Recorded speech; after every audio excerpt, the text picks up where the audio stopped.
aprovou a polêmica Lei das Fake News, que trata sobre o combate às notícias falsas em redes sociais e em serviços de mensagens. Não, eu não tô louco! Eu não tô louco! Como é que pode? O tema do debate é: o presidente deve vetar o projeto das fake news? Sim. A pergunta, caso passe na Câmara, o presidente deveria vetar o projeto das fake news? Bom, para desespero da bolha progressista na mídia, dos oportunistas da oposição e dos crentes numa ditadura imaginária, o Brasil ainda é uma democracia que respeita as garantias fundamentais. E nós somos presididos por um senhor que sempre defendeu a liberdade de expressão. Ao contrário, por exemplo, do nosso Supremo Tribunal Federal, que em mais de uma ocasião censurou conteúdos da imprensa e de cidadãos privados, que desagradaram aí nossos ministros hipersensíveis e com telhado não de vidro, de cristal.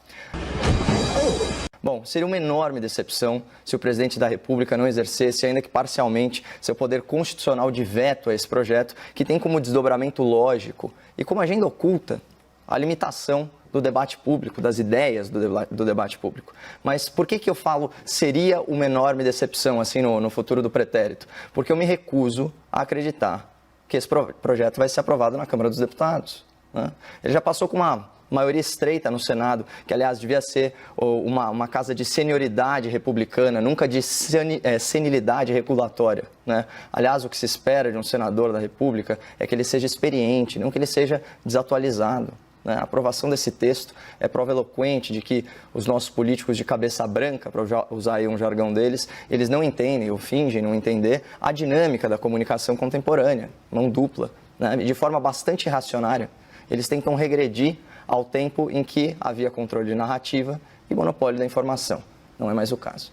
Bom, não à toa, o senador relator, que é um entusiasta do projeto, integrante do Centrão, ele tem menos de 20 curtidas em cada uma das suas últimas 3 postagens.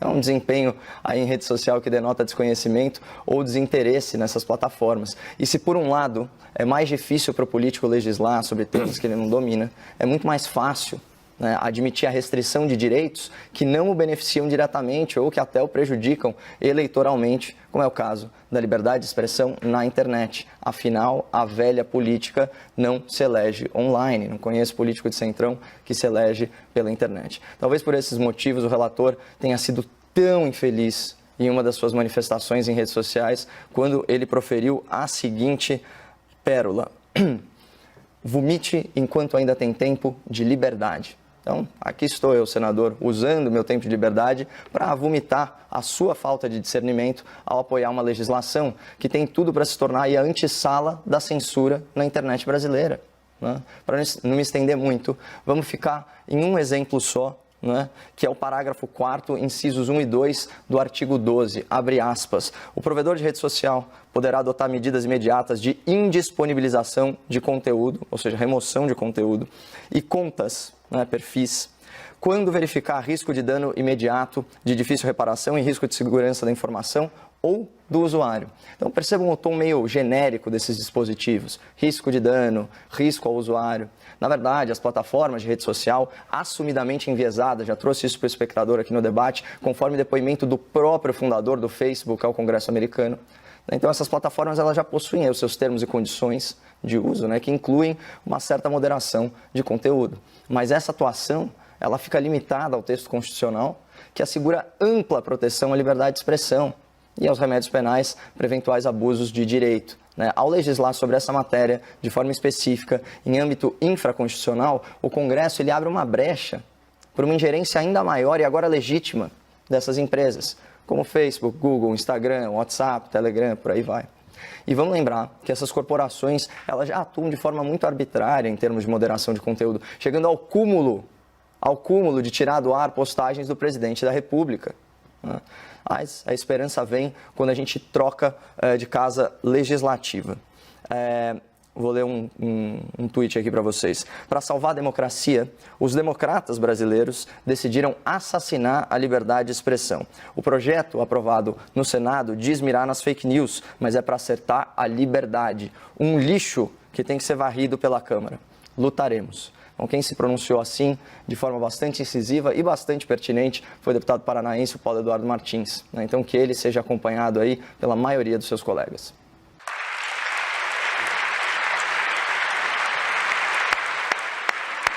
Lá no Senado, deu 44 votos entre 81 senadores a favor da censura nas redes sociais, né? De um modo geral, os meios tradicionais estão até torcendo para ver se a concorrência das redes sociais fica um pouquinho menor, né? Porque os direitos constitucionais estão sendo atingidos. 44 senadores atingiram nossos direitos básicos, previstos principalmente no artigo 5º da Constituição e também no 220. Né?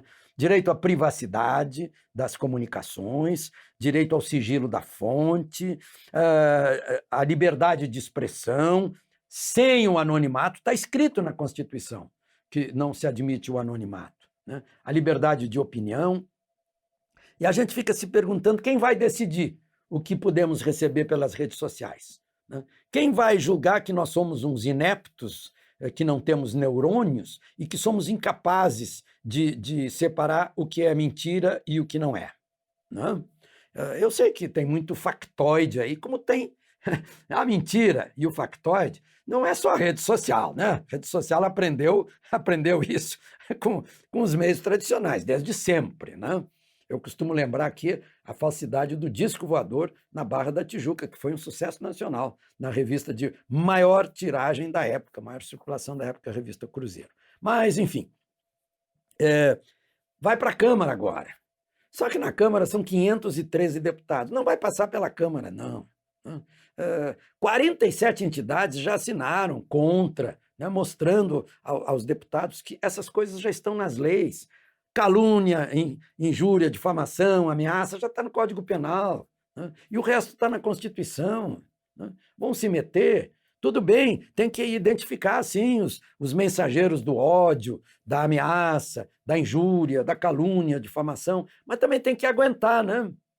O ministro do Supremo, por exemplo, não aguenta, tem governador aí que não aguenta injúria, né? Eu jamais bloqueei alguém, né? O presidente Bolsonaro é injuriado aí toda hora na rede social, nunca processou ninguém, né? Injuriado, caluniado também, né? Difamado também, né? Ameaçado também. O presidente da República está dando exemplo de liberdade, de democracia, de respeito à opinião alheia. Se o sujeito quer desabafar, desabafe. Tudo bem, né? Agora, se passar do limite, tem a justiça, tem a lei existe, não precisa inventar lei nova a respeito disso, né? Agora, o ministro Alexandre de Moraes prorrogou por mais meio ano o inquérito do fim do mundo, como nomeou, como intitulou o ministro Marco Aurélio. Mais meio ano. O que significa isso? Não está encontrando nada.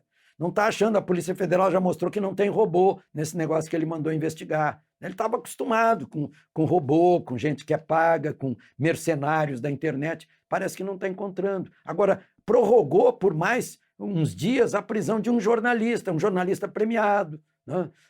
Oswaldo Eustáquio. Meu Deus, isso só encontra paralelo, né? Ontem, por exemplo, lá em Cuba prenderam gente por causa de manifestação de opinião. Lá na China prenderam gente ontem por manifestação de opinião em Hong Kong, né?